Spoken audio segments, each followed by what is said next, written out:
Pondok Pesantren Ikhwan Muslimin putra dan putri berpusat di Sulawesi Selatan, tepatnya Perumahan Entes Madani, Kabupaten Goa, sementara menjalankan pembangunan baik untuk putra maupun putri.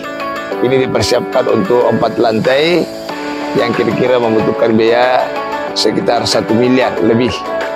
Nah, di tempat ini juga akan ada pembangunan masjid 4 lantai khusus untuk putra, khusus untuk putri, khusus juga untuk mahasiswa. Dan di sini ada lapangan-lapangan bola, lapangan voli bagi santri-santri putra, dan ada kolam ikan, dan ada supermarket yang ada di dalamnya. Jadi harap bantuan kepada sahabat-sahabat saya agar dapat memberikan partisipasi. Semoga pondok ini bisa berjalan dengan baik pembangunan fisik maupun pembangunan material. Nah, oleh sebab itu, bagi sahabat-sahabat saya, para simpatisan, mudah-mudahan bisa menyalurkan sebagian rezekinya di Yayasan Ikhwan Muslimin, yaitu BSI rekening 10546652225 atau konfirmasi admin 081 9372 91207. Dia di sini. Bismillahirrahmanirrahim. Assalamualaikum warahmatullahi wabarakatuh. Alhamdulillahilladzi arsala rasulahu bil huda wa dinil haq liyuzhirahu 'ala dini kulli walau kanal kafirun. Asyhadu an la ilaha illallah wahdahu la syarikalah wa asyhadu anna Muhammadan abduhu wa rasuluh. Allahumma shalli ala sayyidina Muhammad wa ala alihi wa sahbihi wa man tabi'ahum bi ihsan ila yaumiddin, amma ba'd. Jemaah yang insyaallah dirahmati Allah Subhanahu wa taala, alhamdulillah pada pagi ini mari kita bersyukur kepada Allah Subhanahu wa taala. Kita mesti ditakdirkan Allah hidup pada hari ini. Mudah-mudahan kehidupan kita pada hari ini hidup fisik dan hidup rohani, karena begitu banyak manusia yang fisiknya hidup dan hatinya sudah mati. Mereka itu tidak lebih bisa dikatakan mayat yang berjalan. Berkah pengajian pada hari ini termasuk sering menghidupkan rohani, memberikan makan rohani. Semoga jamaah Al-Mukarram Pak Kiai Andi Kinas tetap mendapatkan rahmat Allah Subhanahu wa taala. Salawat kepada Rasul teladan bagi kita.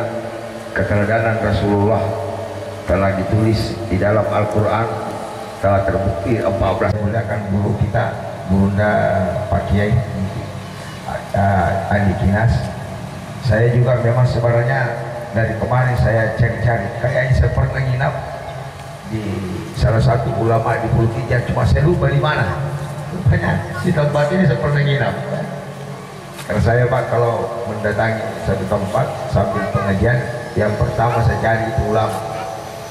Ya, bukan pengusaha dan penguasa, tapi ulama, supaya saya bisa dapat berkawan, tukar pikiran, mendapatkan baru yang lain. Alhamdulillah, Bang sempat masih ketemu, sekalipun kalau salah 6 tahun yang lalu. Ya. Saya putra dari Kiai Abdul Rahman, yaitu murid Kiai Asad dari Seka, dan pernah juga ke sini kira-kira 50 tahun lalu kan. Rupanya kakaknya Ustaz Rashid, saya tanya, bilang iya saya masih kecil, di bapak saya yang suka jemput Pak Kandah di. Alhamdulillah, jadi saya kalau menakdirkan pada laki yang baik, bisa saya keliling ke Benteng, ke Pengalehan. Rupanya juga bapak saya sudah mendahului, sudah pernah melakukan. Jadi ini sebentar roadshow saja ya, pengurangan sejarah. Cuma saya murid-muridnya lama sudah banyak meninggal ya, jadi tidak bersambung. Saya juga punya anak ada di Mesir, mudah-mudahan waktu dekat juga bisa silaturahim ke sini sambil ketemu keluarga, sambil ketemu untuk menyampaikan agama Allah Subhanahu wa taala. Baik, jemaah sekalian, ya.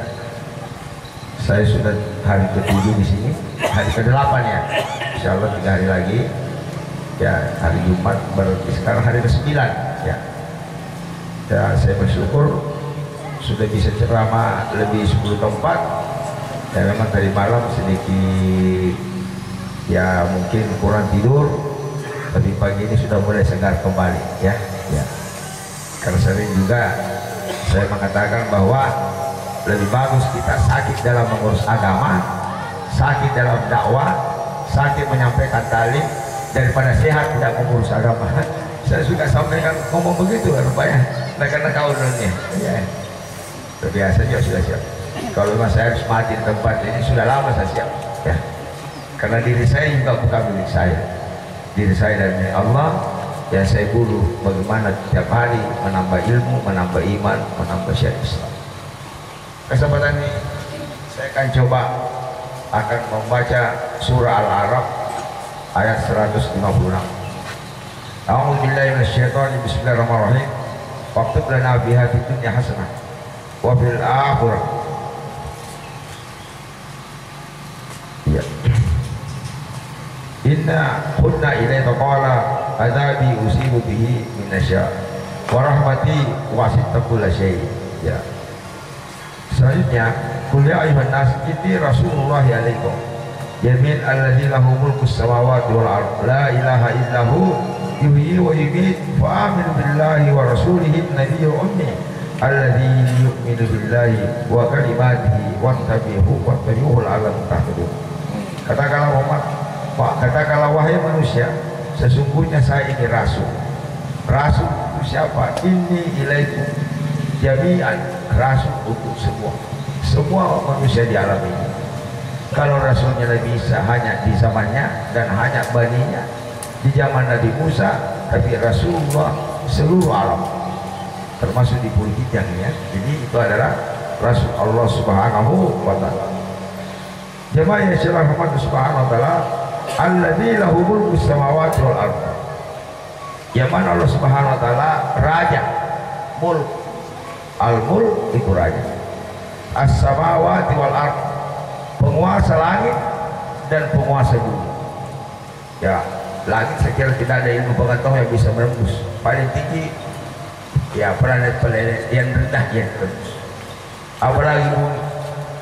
Ya, raja-raja yang dulu sudah banyak yang meninggal. Apalagi presiden, ya. Ya bergantian. Dia hanya penguasa sementara dan dia akan pensiun, akan mati.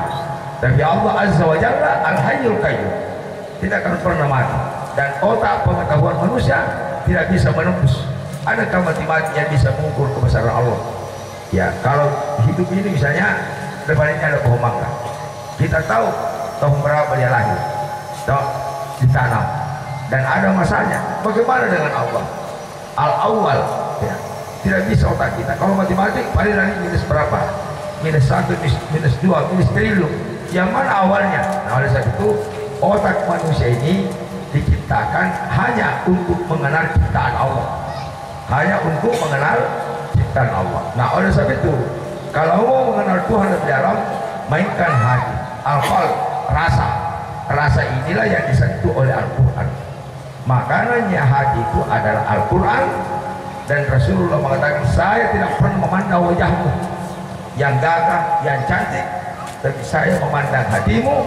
Maka berilah makan itu hati agar senantiasa bisa lebih mengenal Allah Subhanahu wa taala. Jemaah yang saya rahmat Allah Subhanahu wa taala. Ayat selanjutnya.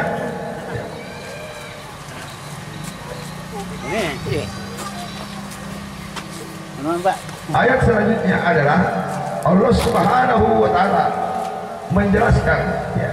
Saya bahas dulu tentang kebesaran Allah, baru saya bahas nanti sedikit tentang bagaimana Muhammad Rasulullah Sallallahu Alaihi Wasallam. Selamat datang Pak, ya. Ya. Karena kalau kita ini lebih cinta Allah, tentunya kita bahas dulu apa pekerjaannya Allah. Zaman-zaman Bang Allah Taala. Itu sifatnya. Kecintaan akan tumbuh ketika kita mengenal pekerjaannya. Kekaguman kepada manusia kita akan kagum ketika kita mengenal akhlaknya. Tidak ada orang kagum tanpa kenal. Oh, saya kagum itu si A. Kenal di mana? Enggak, saya kira enggak. Jadi jemaah syariah rahmat Allah Subhanahu wa taala, la ilaha illallah, tiada Tuhan tiada yang disembah, tiada yang berkuasa kecuali Allah Subhanahu wa taala. Tidak ada yang layak paling dicintai kecuali Allah. Ya, kalau kita cinta kepada manusia, saya kira ada batasnya, dia akan mati. Ya. Nah, oleh sebab itu cinta kepada Allah itu nomor satu di dalam proses kehidupan kita. Silakan pakai. Iya. Iya.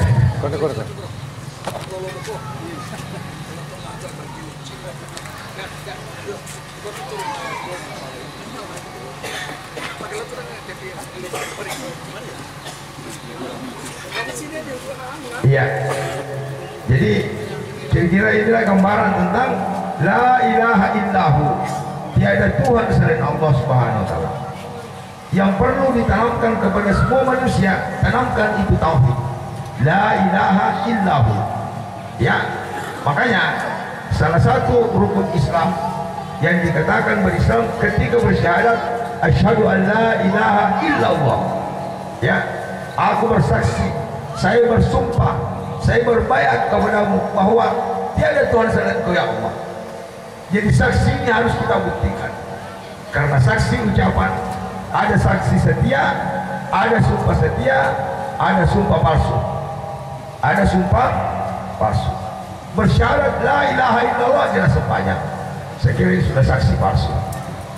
Asyhadu an la ilaha illallah dia bohong, padahal sudah layak, sudah balik.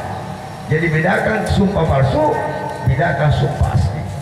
Jemaah Islam rahmatullahi subhanahu. Ketiga, muatan muatan Quran, Allah memperkenalkan dirinya melalui Al-Quran. Dia berkuasa, semua bumi bisa tundukkan dan semua bumi ini tunduk kepada manusia. Semua isi bumi ini tunduk kepada manusia di dalam surah Ibrahim. Bisa nanti dicek kalau di dalam lagi. Tidak apa-apa, kita cek. Bismillahirrahmanirrahim. Di dalam surah Ibrahim ayat 32. A'udzubillahi minasyaitonir bismillahirrahmanirrahim.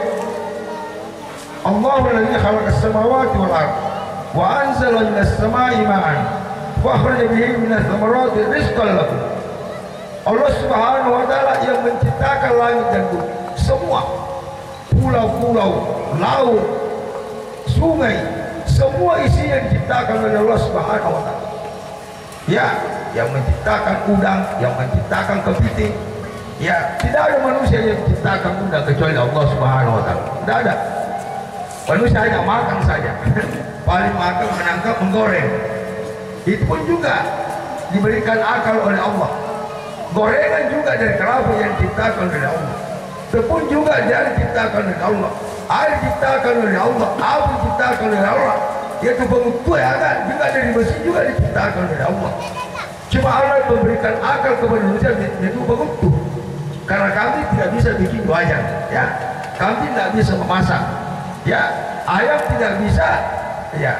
Dan manusia sehingga ketika semua yang ada di bumi ini adalah ciptaan Allah dan diarahkan semua tunduk kepada Allah Subhanahu wa taala. Maksudnya saya kenalkan ini agar ketika kita menggoreng mengenal Allah, agar ketika kita melihat udang mengingat Allah, agar kita makan bersyukur di sana, kita semua kembali kepada Allah Subhanahu wa taala. Jangan kita menikmati udang yaitu melingkaran. Yang pengen lupa, yang panas itu lingkaran. Ya, hanya jago kau kita ingat dan lupa kepada Allah. Jadi di muka bumi ini apa saja yang kita lihat, apa yang kita kerjakan tidak ada lepas dari Allah Subhanahu wa taala. Makanya Rasulullah membantu kita, mengajarkan kita berzikir kepada Allah subhanallah walhamdulillah wa la ilaha illallah. Akan tetapi sebenarnya ketika mata kita terbuka dan melihat siapa di belakang semua ini adalah Allah Subhanahu wa taala. Ini boleh loh. Orang nasihat, ini kan kekuyo si B. Dari mana sumbernya? Dari mana bahan baku batunya? Dari mana materialnya? Ada batu merah. Batu merah dari mana? Tanah. Siapa yang memiliki tanah? Allah Subhanahu. Jadi ketika melihat rumahnya kita memuji Allah Subhanahu wa taala. Makanya Allah menjelaskan di sini bahwa semua saya yang ciptakan wa akhraja bihi minas thamarati rizqan lakum. Saya menurunkan air dari langit. Untuk apa? Agar pohon-pohon itu bisa tumbuh. Engkau baka, ya, engkau lemo dan lain-lain sebagainya. Jadi ketika melihat hujan turun, ketika kita memohon ampun kepada Allah dan bersyukur kepada, bayangkan Bayangkan kalau Allah marah tidak menurunkan hujan selama 2 tahun atau dimatikan mata air, jangankan mata air dimatikan 2 hari, kita sudah mati sebelum berkicau. Kita sudah akan mati. Ya jangan hanya menikmati air, mengeluh karena air yang kotor dan tanpa pernah menguji apa maksud Allah memberikan air kotor. Mungkin kita diuji oleh Allah agar senantiasa kita ingin mendekatkan diri kepada Allah Subhanahu wa Ta'ala. Jemaah saudara rahmatullah Subhanahu wa Ta'ala. Saya kira inilah gambaran wasakharakumul fulka litajri fil bahri bi amrihi wasakharakum anhar. Semua baik matahari, baik bulan, semua ditundukkan untuk manusia. Wasakharakumul qamar wal syamsa wal qamar jaibain wasakharakumul lail wan nahar. Malam juga dan siang ditundukkan untuk manusia. Luar biasa manusia ini diberikan fasilitas kemuliaan oleh Allah. Makanya ketika guru diberikan amanah, maka dia menolak, maka amanah itu diterima oleh Allah Subhanahu wa Ta'ala. Makanya gunung ketika dia hancur, binatang semua hancur, telah dimakan, binatang tidak akan diminta pertanggungjawabannya di hadapan Allah. Sekalipun dia pernah makan tanamannya orang, karena memang dia diciptakan hanya untuk dimanfaatkan manusia, dipakai kulitnya, dimakan dagingnya. Subhanallah, sekiranya ini luar biasa manusia. Nah, oleh sebab itu manusia itu bisa lebih buruk dari binatang ketika waktunya tidak digunakan untuk mempelajari agama.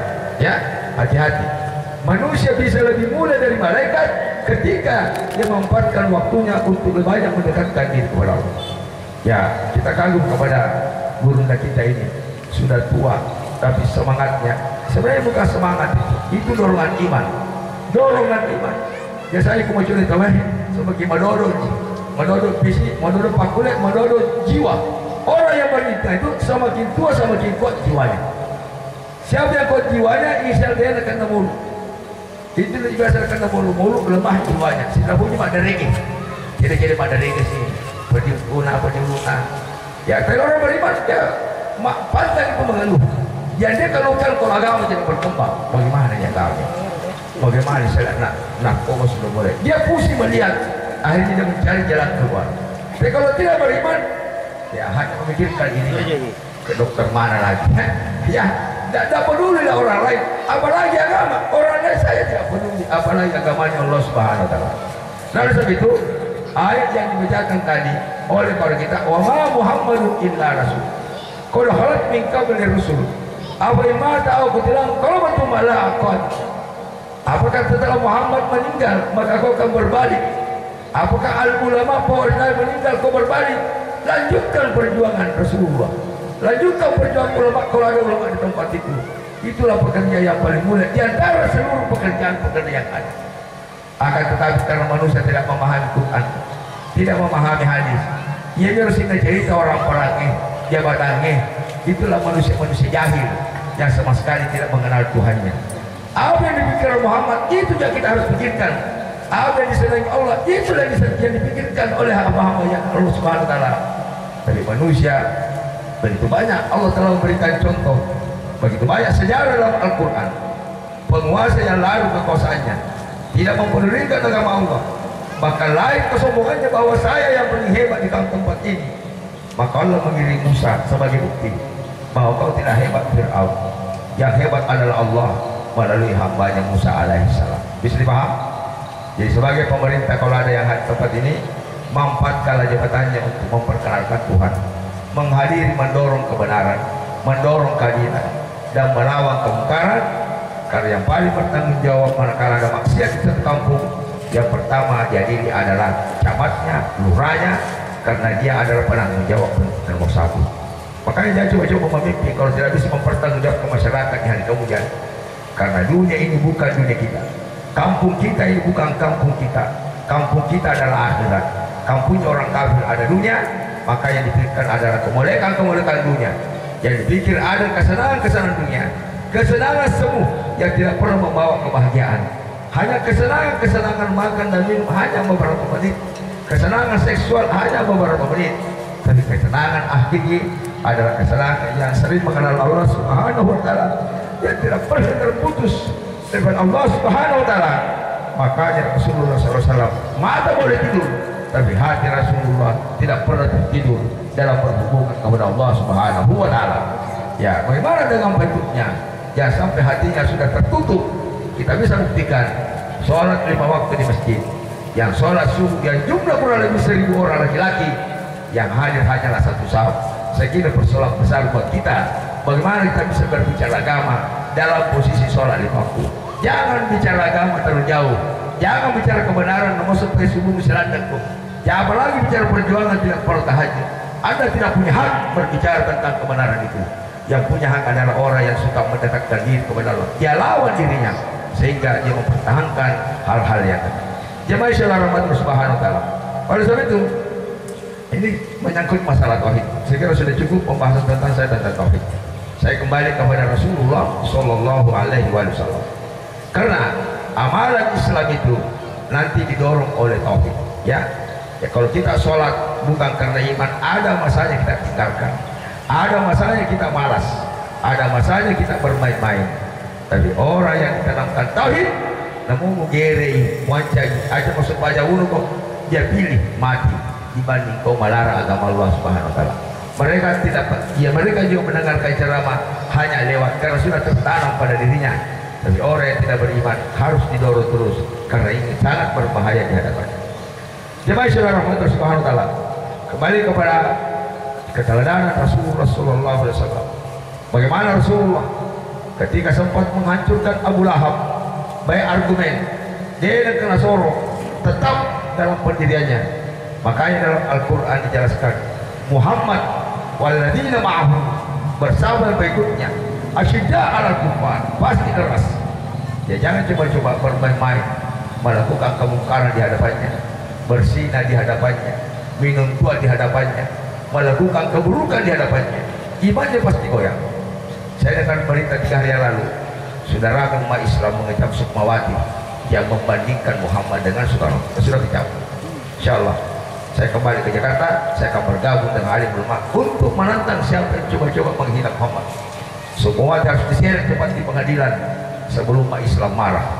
Saya yakin hanya orang-orang cinta kepada Muhammad yang mau melibatkan diri dalam protes itu. Tapi kalau mereka minta maaf, kita juga sebaiknya harus menerima maafnya orang yang minta maaf, karena tidak menutup kemungkinan dia ada kehilapan. Tapi kalau tidak, itu presiden buruk bagi umat Islam, karena mereka bisa ukur nanti saya dihina, dia diam, saya kira akan bertambah lagi kehinaan yang akan dilakukan. Insyaallah selama Pak Muhammad masih ada, apalagi di Jakarta, akan putih Monas masih ada lah, ya mungkin 20 tahun ini masih ada, saya tidak tahu setelah itu. Jemaah yang saya hormati Allah Subhanahu Wa Taala, itu Muhammad ruhama bainahum, sangat kasih sayang sesama saudaranya. Ya, jadi karakter Muhammad itu matandil waktunya pada saudara-saudaranya. Ya, dia kayak melihat tetangganya tidak ada beras, dia pasti tidak bisa makan, pasti dia bagi berasnya. Begitu sayangnya kepada tetangganya. Salah satu kehancuran yang ada di Andalusia kemarin, ya ketika dalam satu perdagangan, ya sekarang Andalusia dikuasai Islam anak abad, terakhir sekarang dikuasai oleh Spanyol. Hampir semua umat Islam sudah diusir, tidak bisa lagi dakwah, bahkan dibantai kalau mau sholat imam masjid, ya. Tapi mereka tetap tegar. Insya Allah kalau Allah mengizinkan lagi, kemungkinan Andalusia akan kembali menjadi negara yang dikuasai Islam. Siapa yang punya pekerjaan adalah Allah Subhanahu Wa Taala. Manusia hanya dakwah, manusia yang berencana, menyusun strategi, menyusun taktik siasat, tapi ketentuan adalah Allah Subhanahu Wa Taala. Allah Subhanahu Wa Taala menjelaskan, "Iyam saskum karhun, fakana basal kaum karhun itu, wa tilkal ayyam daulaha bainan nas, wal ya'lamallahu alladziina amanu wa yattakhidha minkum syuhada." Jadi Allah memperkirakan kemenangan di Andalusia, kehancuran kemarin di Turki, sekarang sudah bangkit. Mungkin Indonesia sudah kencang lagi di barat dagang, itu biasalah. Kita hanya tugasnya menyampaikan dan tahu, itu saja. Ya, wala tus'alu an masajid. Jangan ada target. Target kita satu, wujud Allah Ta'ala. Kemenangan dan kerugian bukan diukur tentang kemenangan mutlak. Kemenangan itu selama kita istiqamah, tidak pernah kendor dalam 5 waktu, tidak pernah kendor dalam dakwah. Makin tua makin kencang. Seperti yang kita sudah tua, maksudnya ini pekerjaan anak muda, pekerjaan umur 20 tahun, 30 tahun mengumpulkan orang, ya, mengumpulkan anak-anak, alumni dari UI, mana semua Anda seperti itu? Dan kemana? Untuk apa menuntut ilmu? Ya, kalau hanya ngejeng-ngejeng saya di luar, Kampung ini perlu dijaga dengan kekuatan rohani, itu jauh lebih penting. Kalau kekuatan juga saya kira ada polisi ya untuk mengatur. Tapi bagaimana? Untuk apa kita aman dalam posisi kita tidak aman di neraka, di surga? Untuk apa kita aman dalam posisi kita jauh neraka semua? Iyalah ketika ukurannya pertama adalah ukuran sholat 5 waktu. Ukuran sholat 5 waktu kata Abu Hamka, kalau mau lihat orang beriman, lihatlah jumlahnya ketika sholat subuh, dan kalau mau lihat Islam, lihatlah ketika Idul Fitri. Itu bedanya kata Abu Hamka. Tentunya ulama ini adalah ulama yang istiqamah sampai akhir hayatnya. Pak Nasir ulama istiqamah sampai akhir hayatnya. Beliau diboikot, dibubarkan partainya, pernah menjadi menteri. Dia nangkap pisau pakati. Terakhir sisa 6 orang yang mengikuti dia dalam mengembangkan agama Allah Subhanahu wa Ta'ala. Ya, itu karakter Muhammad. Apalagi karakter Muhammad lagi saya sampaikan. Jadi jangan dibalik. Sesama orang beriman kasar, ya, makasar ibadah betul. Makasar sama Islam. Justru kepada orang kafir dia berkasih sayang, ya. Dia balik, ya, menjadi budak sama orang Cina. Kalau orang Cina diagungkan karena banyak uangnya, dia bos, dia owner. Coba kita kompak umat Islam, jangan balik sama Cina, pasti dia gulung tikar ke Cina. Apalagi Cina komunis, yang tentunya bukan hanya mengembangkan ekonomi, suatu saat dia tanamkan ideologi. Kita bisa melihat negara yang terlalu banyak bukannya oleh Cina. Coba lihat Somalia, sekarang sudah uang Cina di Afrika yang miskin. Hati-hati, kalau hanya kerjasama ekonomi boleh, sesama muslim boleh kita kerjasama ekonomi kepada orang kafir seperti zaman Rasulullah, tapi jangan dibawa mereka. Tapi menggantungkan hidupnya kepada mereka, maka kita akan mendapatkan keburukan akhir waktu. Mungkin bukan kita, tapi anak cucu kita akan menjadi budak dari segi ekonomi, dan mungkin sudah akan dihalangi sholat, ditutup masjid, dan Islam di Indonesia tinggal sejarah karena pendahulunya dulu tidak pernah peduli dan konsisten dalam menerapkan agama Allah Subhanahu wa Ta'ala. Islam mengajarkan la yattakhidul mu'minuna al-kafirin awliya'a min dunil. Jangan jadikan mereka pemimpin. Ya jangan. Itu jadi kalau Allah bilang jangan kita lebih pintar. Ini kan modernisasi, silakan aja. Dan insya Allah sinilah ujian orang-orang beriman. Kenapa? Karena memang kata Rasulullah, akhir zaman kebenaran itu sulit kau genggam bagaikan Merapi. Kau jumlah besar tapi nyalimu kecil. Mega jumlahmu, kau kelompok mayoritas tapi kau akan tertindas karena dia agak tutup kulimu. Dia agak ketemu sedikit merah, sedikit hijau. Sifat kemunafikan. Di mana menguntungkan ekonomi, di situ lagi lari. Tapi orang yang beriman, di mana menguntungkan agama, di situ sekaligus dikorbankan harta dan nyawanya demi tegaknya kebenaran. Sebagaimana firman Allah Subhanahu wa Ta'ala, ya ayyuhalladzina hal adullukum ala tijarah tunjikum min adzabin alim tu'minuna billahi wa rasul wa tujahiduna fi sabilillah bi amwalikum wa anfusikum. Kalau kita kadang mengembangkan agama, kebiasaan agama demi untuk sesuap nasi, demi untuk suatu proyek, saya kira inilah yang menjadi bahaya. Si Pak Paul madu akhirnya meninggalkan nilai agama, bahkan meninggalkan dakwah, maka lahirlah dia bekas ustaz. Dia karena mengurus proyek, padahal dia alumni pondok pesantren. Ini saya harus ingatkan kembali saudara-saudara sekalian. Saya juga bersumpah pada diri saya, kebetulan juga saya anak putra ulama. Mudah-mudahan saya tidak terpengaruh sampai akhir hayat. Tolong ingatkan saya yang mengaku saudara saya. Ingatkan istas. Ini tidak sepoi. Ya, tapi dunia juga sangat penting buat kita. Kita perlu kaya raya karena kita mau berinfak, kita mau bersedekah, kita mau berzakat. Kalau ini kompak, saya kira selesailah masalah ini. Saya kira bikin pondok satu hari ini mudah. Saya kira bapak-bapak yang biasa haji, biasa umroh, saya kira uang 10 juta 20 juta tidak susah. Tapi kalau iman tidak ada, jangan angka 10 juta 50 saya untuk pikir.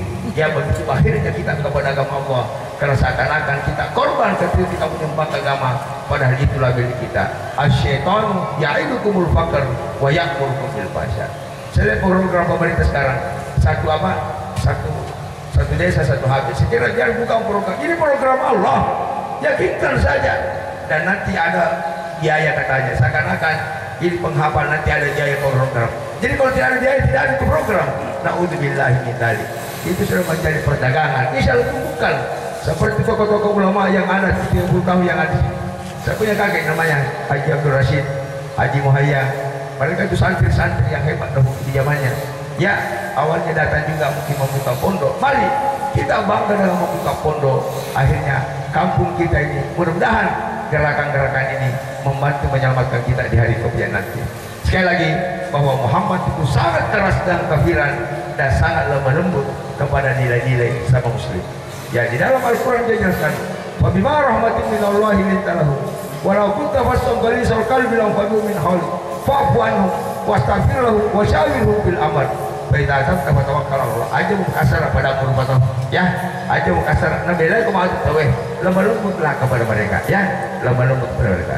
Jadi yang kedua adalah karakter Muhammad adalah lemah lembut, yang ketiga karakter kepada orang kafir sangat keras, sangat keras. Jangan coba-coba ada keburukan. Kalau sudah amal ma'ruf nahi munkar, tidak ada lagi yang mengambil perang wilayah ini, maka hancurlah kita ini. Maka doa tidak diterima kata Imam Ali.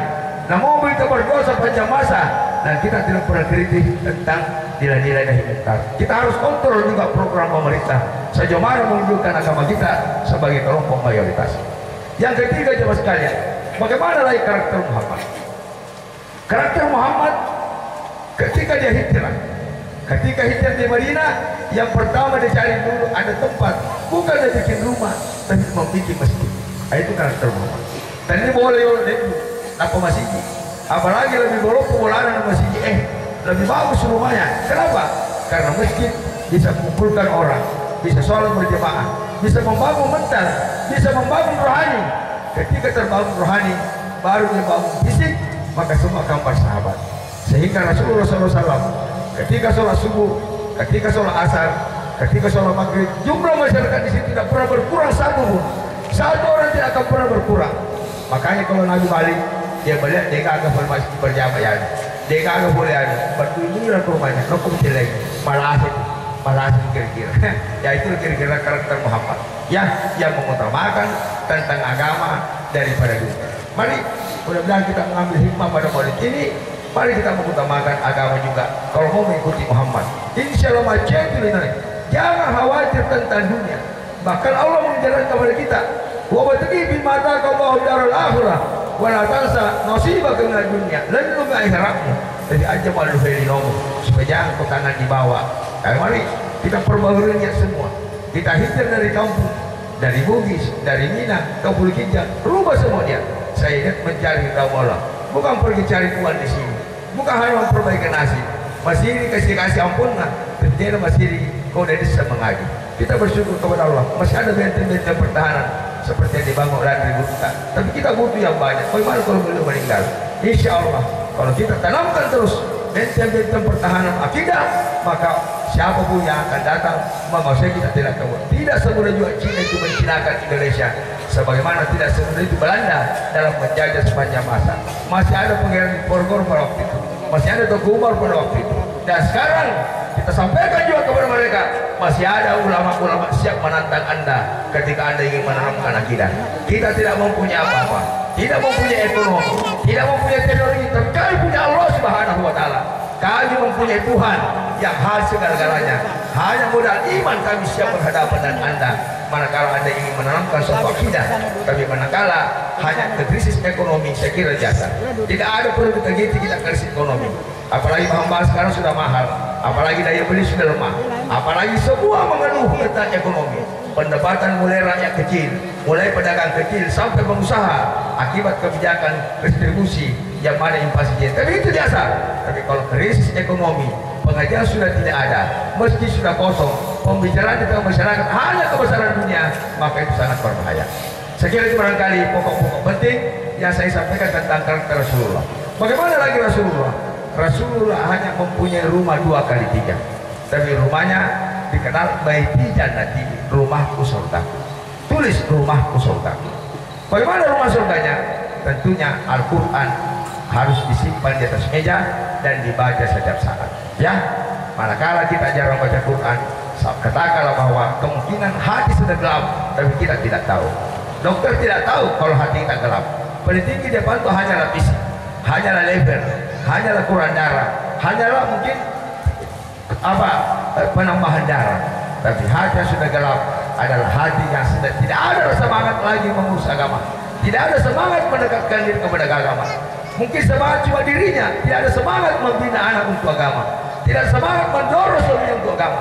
yang didorong hanya uang, cari uang, karena dia pikir uang bisa membahagiakan dirinya dan mewariskan kepada anaknya agar tidak hidup menderita pada zaman yang akan datang. Padahal penderitaan itu bukan uang, agama. Untuk apa uang yang banyak melahirkan moral yang buruk di mata kita, sehingga kita mempunyai keturunan yang buruk. Apa yang menjadi pena, saya kira sangat berbahaya, karena kita termasuk mengawali memberikan fondasi yang begitu buruk. Kalau kita tokoh anak tokoh agama, ya doakan orang tua kita telah mendahului kita. Tapi kalau tidak, maka mari kita memulai dari kita, supaya anak keturunan kita nanti, anak keturunan yang ada di Bukit Jang ini dibangun dalam kekuatan agama, sehingga panjang-panjang dan kita akan ketemu di akhirat nanti dalam posisi amanah kepada Allah Subhanahu wa taala. Jadi sekali lagi, bahwa Rasulullah membina keluarganya dengan agama, bahkan kalau ada hartanya dihabiskan di jalan Allah. Ketika dia bangun degagan rena, maka dia mempuasakan. Padahal Nabi haknya itu 5% dalam perampasan perang. Haknya itu bukan haknya, dia kasih haknya. Makanya Abu Bakar juga Rasulullah cerita, ya Rasulullah, lo mana kamu bela orang perang ke agama, makanya kita jangan simpan seperti kau untuk orang agama. Maksudnya Nabi jangan ikuti saya bukan manusia biasa, ya. Yang lain 2,5%. 2,5 saya kita tidak bisa. Bagaimana untuk yang lain? Kenapa? Karena Allah Subhanahu wa taala mengatakan asyaitanu yaidukumul faqr wa ya'murukum bil fahsya. Aja sih pesu itu sedekmu, apalagi Pak sedekah. Aja kita miskin, cukup kira-kira kau bersedekah Idul Fitri. Kenapa? Silakan kau sampai kasih aja kau mati. Yaidukumul faqr. Tapi insyaallah yang suka menyumbang di jalan Allah, jangankan di akhir, di dunia saja lebih mudah rezekinya datang dibanding orang yang bahil di jalan Allah. Bahil di jalan Allah, sekalipun dermawan di mata manusia, dermawan untuk kepentingan dunia, dermawan untuk mungkin caleg politik dan lain-lain, bagaimana tuh dengan pertimbangan mungkin dari tamat bisa kembali, tapi untuk di jalan Allah yang memang tidak kembali, yang hanya rahmat Allah, itu sangat buruk. Jamaah sekalian rahmat Subhanahu wa taala, saya tambah lagi sedikit bahwa Rasulullah juga membina istri untuk tunduk kepada Allah. Salah satu karakter Muhammad membina istri untuk tunduk, bukan hanya membina istri menjaga kecantikannya, ya cede-cede lo kakak salom, ya supaya enak ditemani tidur dan lain-lain. Bina istri untuk tunduk kepada Allah, karena dialah benteng dalam rumah kita. 24 jam berhadapan dengan anak, berikan Quran, berikan hadis, berikan kira-kira yang bisa menambah imannya. Bukan hanya perlengkapannya dibelikan, heboh di kapsalon dan lain-lain sebagainya. Ini laki-laki bahlul begini yang ya susah sekali dijalankan. PDI kanan lari lo kiri dan lain-lain sebagainya. Kecantikan wanita itu bukan dari wajahnya, tapi kecantikan wanita adalah hatinya. Dia mau kasih tapamu di, tapi hatimu bidadari dari saya. Ya itulah yang menjalankan hati orang beriman. Tapi ada juga laki-laki betul-betul bahlul. Kita setengah mati di pengajian sudah jilbab. Bahkan dia bilang, bukan jilbabmu mama, kurang seksi kok mama. Kurang ajar betul ini laki-laki. Kita sudah mati dan lain sebagainya. Ya, begitu pun wanita. Ikuti wanita Aisyah, pelajari Aisyah, pelajari Khadijah, pelajari istri Rasul Zainab. Jangan lebih banyak mengenal artis daripada istri Nabi. Dia hafal itu artisnya, dia hafal sejarahnya, dia hafal perselingkuhan, dia hafal perkawinan cerai, tapi dia tidak hafal siapa kedudukannya, yaitu Aisyah alaihissalam, yaitu Khadijah mengorbankan semua hartanya. Ya Rasul, kalau memang agama ambil semuanya, padahal dia orang paling kaya di ketika itu. Apa sekarang kenangan Khadijah? Seluruh ulama-ulama dunia yang ada di dunia ini adalah keturunan Khadijah, keturunan Fatimah, keturunan Hasan, keturunan Husain, karena memang dikorbankan seluruh. Dan pernah saya lihat ke saya itu dia punya kubur batu kali saja di atasnya. Tidak penting kuburannya gagah, tapi kalau berkorban untuk agama Allah Subhanahu wa taala. Ya, jadi begitulah kira-kira perempuan-perempuan salehah dikorbankan untuk agama. Kenapa? Karena Muhammad mengurus agama Allah Subhanahu wa taala. Tapi kalau laki-laki yang nyaris mengurus agama, bagaimana? Kalau ada laki-laki yang hanya kerjanya tidur, yang hanya kerjanya capak urane, ya, ini selatan majama, kalian manasu, ini capak urane, maka jangan dipenuhi laki-laki begitu. Aja umpan suruh keman nasu, karena laki-laki tidak layak untuk diladeni, karena dia terbalik untuk meladeni Allah Subhanahu wa taala. Ketika suami sudah kompak, ketika istri mengikuti Aisyah, ketika istri mengikuti Nabi, ketika istri mengikuti istri Rasulullah, maka silakan beli buku wanita. Saya kira begitu banyak, karakter wanita sosial begitu banyak. Maka mudah-mudahan bapak dan istri, maka anak yang lahir, anak yang soleh, anak yang tunduk kepada Allah Subhanahu wa taala, anak yang dididik karena kekuatan Allah. Ketika suatu saat anak ini mungkin membutuhkan sesuatu, alingkang motor mama, alingkang lo kapai kasih masih sekolah, dia gagal di sabaran mama. Tidak usah pikirkan saya, taruh nama lalu. Saya tidak memisahkan ibu. Ibu telah melahirkan saya begitu banyak, ya saya tidak bisa balas ibundaku. Biar kalau mungkin jalan lebih bagus, saya tidak perlu malu, karena mungkin ini juga bukan pekerja yang saya harus malu. Tapi kalau saya tidak tahu agama, saya akan malu. Tapi ketika anak tidak dididik dengan agama, ketika dia butuh motor, dia diberikan mungkin ngamuk. Orang tua apa ini? Termasuk sudah pakai motor, lama aku sudah jalan, macet dulu. Maka apa? Akibat juga orang tuanya tidak pernah mendidik anak tentang agama. Ketika anaknya mengikuti Hasan, mengikuti Husain, maka lahirlah suatu istri suami, anak yang betul-betul kompak, yang dipikirkan cuma agama panggalan-galan. Ada suatu ketika ada orang miskin yang datang ke rumah Imam Ali, dan dia orang miskin ini lagi puasa. Wahai Imam Ali, berikanlah roti yang kau pegang itu, karena saya lagi lapar. Kebetulan Imam Ali juga lagi susah, lagi tidak ada uang untuk itu. Jadi dimakan adalah roti selalu pada bagian empat. Nah bagian empat itu kebenaran Fatimah. Si bawa anak Hasan Husain. Maka Imam Ali, kau lebih layak memakan roti ini. Saya baru 1 hari tidak makan, kau 3 hari. Maka Imam Ali nada rotina, nalangir kasih. Kau lebih layak. Maka Fatimah juga angkat, wahai Imam Ali, saya juga ingin berbakti kepada Allah Subhanahu Wa Taala dan memberikan roti lebih. Hasan juga nalatoni. Akhirnya dia buka dengan air putih, memberikan orang miskin itu. Tapi kalau kita tidak mengenal agama, apalagi kita lagi membuka siang ini roti terus maka di kilo kok sapa ya perlu tahu ya, atau mungkin ahli kasih maka di mana ya kok nah ya pasti seperti itu ini selalu mas sapa dan lain sebagainya. Jadi insya Allah perasaan ini Allah akan kirim lewat hati sekalipun kamu belajar Allah Ta'ala akhirnya berkalah. Padahal bisa saja orang ini hanya ingin menguji imamnya Imam Ali, hanya ingin menguji imamnya anaknya yang diutus oleh Allah, yang digerakkan hatinya oleh Allah untuk datang ke rumah tersebut. Hikmah maulid ini tentunya yang perlu yang kita bahas adalah bagaimana ketenteraman akhirat. Saya suka kalau ketemu keluarga, saya tanya bagaimana keluarga, bagaimana agamanya, bagaimana sholatnya, dan lain sebagainya. Tapi orang berpikir dunia bukan itu ditanya. Maka kumula ada merupakan muka, secemuka mau benih. Biko aja zaman gaji nagana. Saya tak pernah tanya gaji saya punya keluarga. Yang saya hanya tanya adalah agama Allah. Karena ini yang saya anggap primadona. Ya, ada satu cerita lagi sebelum saya tutup. Ada satu ketika setelah ya salah satu keluarga kaya raya, dia punya BMW, dia punya istana yang besar. Mendatangi satu sana kasih dalam satu kampung. Ketika masuk kampung itu, dia melihat rumah sebelumnya itu hanya kemacah, robek-robek. Jadi anaknya 5 orang, ada yang pakai cepan camping. Dia duduk di atas gitar ketika di ranah. Nah tadi yang masuk ini dekat tenda kasih putih di bawah, maka menangislah keluarganya yang kaya. Saya menangis melihat itu satu sen. Desi sedang mengkeko. Betul besul matan tertib matan minta satu sana. Biar mau makan tidak ada, minum tidak ada. Dan ini orang miskin juga, karena dia ahli ibadah. Dia juga keluar matanya. Wahai sepuluh, saya juga sedih melihat engkau. Masih tak minta kau. Tertib mataku bagaimana hari akhirat. Mereka bolau, merokok bolau. Mereka tahu dia bisa mengaji. Tapi kau minta kasih. Saya itu miskin begini, tapi apa aku ramah dengan anakku. Maka sama-sama menangis. Dan kau mana yang benar ini? Yang kaya atau miskin saya tidak tahu. Suami ya yang kaya menangis melihat sepupunya juga menangis melihat sepupunya. Untuk apa itu mobil kau tidak tahu mengaji. Nauzubillahi min dzalik. Ini sama-sama dua menangis. Kita tidak tahu posisi di mana kita di sini dalam mandanya. Kalau saya mengambil posisi kemiskinan, karena hakikat kemiskinan bukan harta. Hakikat kemiskinan adalah nafsu, adalah hati. Walakin al-ginajin nafsu. Dan hakikat kekayaan adalah hati. Saya kira itu barangkali banget pada saya. Saya ingat kembali bahwa di tempat ini saya pernah bermalam. Kenapa? Saya suka diskusi kadang ada duka. Rupanya saya masih bertemu. Tapi kalau saya meninggal dunia, mudah-mudahan ada kader yang bisa meneruskan, sehingga itulah karakter Rasulullah. Yang ditagisi Rasulullah ketika mau mati adalah pengikutnya. Bagaimana umat Islam? Barangkali kalau kita mau mati yang diinginkan adalah anak kita, itu biasalah. Insya Allah kalau lingkungan baik anak kita akan terbentuk. Tidak usah khawatir. Kita harus menyerah lingkungan. Masa penyamaan itu kasih mana pena. Nah mau dia mau itu anak-anaknya. Tapi manakala kita berpikir individualistis, hanya mendidik anak kita. Nah mau macam kau mendini, maka siapa yang anakmu?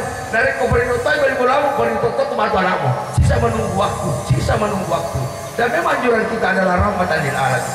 Rasulullah Muhammad rahmatan lil alamin, rahmat bagi seluruh alam. Jadi kalau kita juga ingin mengembangkan Islam, kita juga harus rahmatan lil alamin. Ikhlas, ukhrijat linnas, keluar ta'muruna bil ma'ruf wa tanhauna 'anil munkar, untuk menyuruh yang ma'ruf dan mencegah. Tidak ada kepentingan apa kecuali dari Allah Subhanahu wa taala. Karena salah satu yang melemahkan lagi agama, kalau ustaz itu otaknya cuma amplop, udah amplop mengkuti, bukan semangat. Jadi akhirnya adanya amplop di otaknya, dan itu mau bicara, saya guru tukang mata amplop, lo kembali rambutan, mata perambutan cuma bicara, mata perambutan ternyata sudah kurang bagus. Tapi bukan, kita juga perlu uang, terima champion gitu, dan dia harus dikerjakan dan lain sebagainya. Insya Allah, Allah tidak mungkin tertutup oleh hambanya. Kebutuhan hambanya Allah tahu, dan dia akan fasilitasi. Tapi memang biasanya kebutuhan itu Allah kirim ketika orang sudah berbuat. Pertolongan itu akan jatuh ketika sudah terjepit. Itu janji Allah Subhanahu wa taala. Ketika Musa terjepit, lo mundur ke Fir'aun, lo maju laut, maka Allah kasih firasat di dalam hatinya. Letakkan itu untuk kamu. Begitu diletakkan tongkatnya, maka Fir'aun hancur dengan laut dan dia selamat dan terbelahlah laut itu. Ya, sekiranya Musa tahu akan pertolongan Allah, pasti semangat, tapi tetap dia melawan. Sekalipun dia kecil, tetap dia menantang dan mengikuti perintah Allah Subhanahu wa taala. Jadi jangan dulu cari pertolongan Allah sebelum berjalan. Berjalanlah.